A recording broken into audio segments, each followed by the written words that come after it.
તો ગુજરાતની અંદર આજે મોટા ભાગે ચૂંટણીનું ફોર્મ ભરવા માટે દરેક પાર્ટીઓ આજે મોટા ભાગે 10 તારીખથી ચાલુ થાય છે.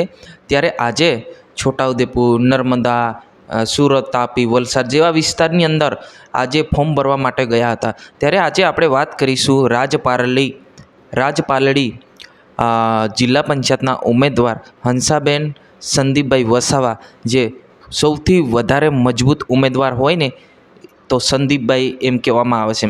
અને આખા ગુજરાતની જો લોકોની જે નજર જે છે એ ખાસ કરીને તો ડેડિયાપાડા ઉપર છે, કેમ કે ત્યાં ચેતરભાઈ વસાવાનું ગઢ છે.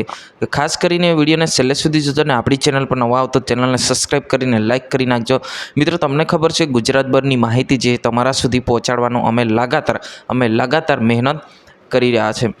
તો હવે મિત્રો આપણે જાણી લઈએ કે ખાસ કરીને 10 તારીખથી ફોર્મ ભરવાનું ચાલુ થયું છે. ત્યારે આજ ઘણી બધી જગ્યાઓ પર ફોર્મ ભરવા માટે લોકો ઉમેદવાર આવ્યા છે અને ચાલુ થઈ ગયું છે.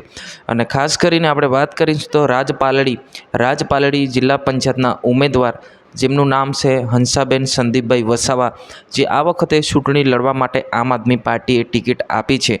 ત્યારે સૌથી વધારે મજબૂત ઉમેદવાર માનવામાં આવે છે. અને એમની સામે જે પણ ઉમેદવાર હશે એ પણ સંદીપભાઈ જે ઉમેદવાર છે, જે હંસાબેન એમના પત્ની જે ઉમેદવાર તરીકે પસંદગી થયા છે, એ જે નવા ઉમેદવાર હોવાના જે રીતના આપણને વિગત મળી રહી છે. પરંતુ આ વખતે જો જીત હોય ને તો રાજપાલડી જિલ્લા પંચાયતની અંદર ખાસ કરીને ચૂંટણી જીતી શકે છે આમ આદમી પાર્ટી, એમ લોકો કહી રહ્યા છે. પરંતુ મિત્રો, આમ આદમી પાર્ટી જીતે કે કોંગ્રેસ જીતે કે કોઈ બી પક્ષ જીતે, આ અત્યારે મેટર નથી કરતું. જ્યારે ચૂંટણી થાય ને પરિણામ આવે અને વોટિંગ ગણતરી થાય તો જ ખબર પડે. આમ આપણે ડાયરેક્ટ ના કહી શકીએ. તમારે શું કહેવું છે જરૂર કમેન્ટ કરીને બતાવજો. આજની વિડીયોની અંદર બસ આટલું. તાત્કાલિક આપણે નવા વિડીયોમાં મળશું. જય હિન્દ, વંદે માતરમ.